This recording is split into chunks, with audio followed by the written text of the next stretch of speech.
Ses amis, c'est Christophe, nouvelle vidéo, toujours le thème des versus. Donc là, c'est le deuxième versus. Donc je vous rappelle un petit peu les règles du versus, c'est qu'il y a deux joueurs et il faut choisir entre ces deux joueurs sur les critères que vous voulez, en tout cas que vous estimez. Et donc que ce soit donc la longévité, le poste, vous préférez ce poste-là, la puissance du joueur, ses qualités, ses défauts, son poste, attaquant, milieu. En fait, vraiment, il y a zéro règle, mais en tout cas, il faut choisir. Quoi qu'il arrive, il faut choisir et il faut argumenter. Très important, argumenter. Donc, le versus de ce jour, c'est Eduardo Camavinga versus Adrien Rabiot. Donc, ça tombe bien, en plus, c'est deux gauchers, deux joueurs qui évoluent sensiblement au même poste, à savoir milieu de terrain, donc un petit peu relayeur, et donc qui sont en plus en concurrence en équipe de France. Donc, ça tombe bien. Donc, Adrien Rabiot versus Eduardo Camavinga. Alors, comment je trancherai entre ces deux joueurs? Donc, il y en a un qui est un petit peu plus expérimenté, à savoir Adrien Rabiot, qui a 28 ans maintenant, qui a pas mal d'expérience, que ce soit en équipe de France, que ce soit en club. Il a joué dans des clubs quand même assez huppés, entre le PSG et la Juve. Et vous avez Eduardo Camavinga, donc, qui a été formé à Rennes et qui est maintenant au Real Madrid.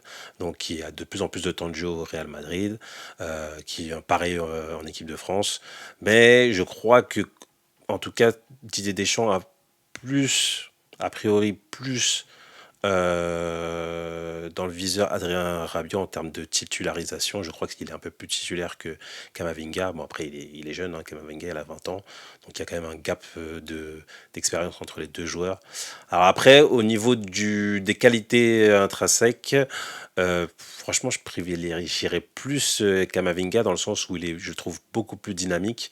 Donc, contrairement à Adrien Rabiot, qui je trouve qui est un petit peu trop, je sais pas, monocorde, quoi, qui joue vraiment toujours à la même vitesse. Donc, on voit pas, ouais, il n'y a pas de changement de rythme dans son jeu. C'est toujours la même vitesse, toujours la même chose. J'ai l'impression en plus qu'il se regarde un petit peu jouer Adrien Rabiot, ce qui n'est pas le cas de Eduardo Camavinga, qui est vraiment hyper dynamique, qui est capable même d'être un peu polyvalent, parce que des fois on le met un petit peu latéral gauche, que ce soit au Real ou en équipe de France. Bon, moi j'aime pas trop, hein. Pour moi c'est un relayeur, allez, plutôt côté gauche. En tout cas, un relayeur, moi je le vois plus là, dans cette solution. Il y en a qui le voient un peu plus devant la défense, donc en sentinelle, en numéro 6. Moi, je le verrais plutôt 8 parce qu'avec son dynamisme, je pense qu'il peut plus apporter offensivement, en tout cas plus se projeter vers l'avant. Donc voilà, donc sur le dynamisme, moi je préfère, j'irais plus, privilégierais, c'est un peu difficile à dire, mais j'irais plus côté Kamavinga pour ça. Ensuite, après, c'est vrai que Adrien Rabiot, il a un petit peu de qualité physique un petit peu super dans le sens où il est un peu plus grand, un peu plus costaud. Donc ça peut aider au milieu de terrain, surtout dans un milieu de terrain maintenant, dans un foot moderne où on a besoin justement d'être un peu plus costaud, un peu plus box-to-box pour pouvoir répondre aux duels, etc. Mais Kamavinga, il compense aussi par sa vivacité et son envie. En fait, c'est vraiment un joueur qui, sur le terrain, on le voit, en tout cas, il se cache pas. Donc c'est vraiment un point positif pour lui.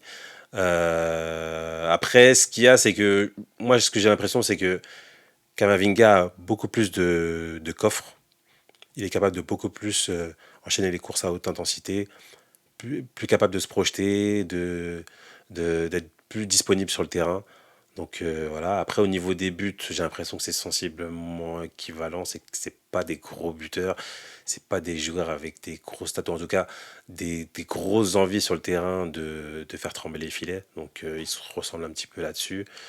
Défensivement, c'est sensiblement pareil dans le sens où j'ai pas vu de grosses lacunes défensives. Ils arrivent quand même à se placer, ils arrivent quand même à répondre au duel.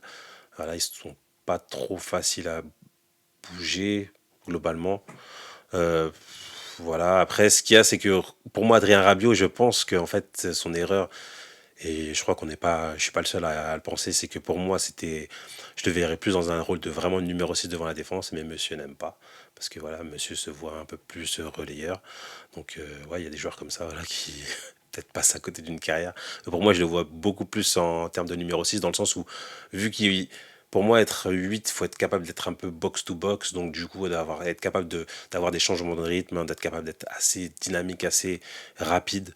Et vraiment, c'est pas le cas d'Adrien Rabiot. Donc pour moi, dans un rôle en tout cas de relayeur, franchement, privilégierais quand même Kamavinga, hein, franchement. Donc pour moi, je vais trancher et je vais mettre Kamavinga au-dessus d'Adrien Rabiot. Donc, n'hésitez pas à me dire ce que vous en pensez en commentaire, mais pour moi, en tout cas, c'est tranché. Ce sera Kamavinga. Voilà, et partagez, likez, commentez. N'hésitez pas à proposer même d'autres versus, hein. J'en ai vu quelques-uns qui sont pas mal. Donc proposez, n'hésitez pas. Je répondrai en tout cas en commentaire, ou en tout cas, j'essaierai de voir si je pourrais le faire dans une prochaine vidéo. Voilà les amis, c'est tout pour moi. À la prochaine.